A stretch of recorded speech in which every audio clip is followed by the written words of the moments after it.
ಮಂಜೇಶ್ವರದ ಮೀಂಜಕೊಳ್ಳೂರು ಶ್ರೀ ಶಂಕರನಾರಾಯಣ ದೇವಸ್ಥಾನಕ್ಕೆ ಕಳೆದ ರಾತ್ರಿ ಕಳ್ಳರು ನುಗ್ಗಿ ಚಿನ್ನಾಭರಣ ಹಾಗೂ ಬೆಳ್ಳಿಯ ಸಾಮಗ್ರಿಗಳನ್ನು ದೋಚಿ ಪರಾರಿಯಾದ ಘಟನೆ ನಡೆದಿದೆ.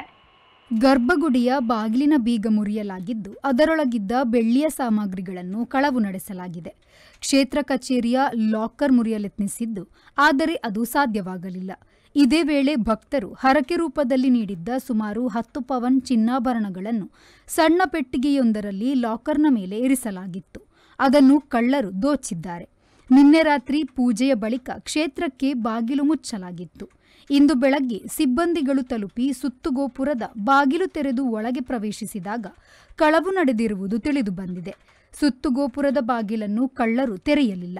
ಬದಲಾಗಿ ಸುತ್ತುಗೋಪುರದ ಚಾವಣಿಗೆ ಹತ್ತಿ ಕಳ್ಳರು ಒಳಗಿಳಿದು ಕಳವು ನಡೆಸಿ ಪರಾರಿಯಾಗಿರಬಹುದೆಂದು ಅಂದಾಜಿಸಲಾಗಿದೆ.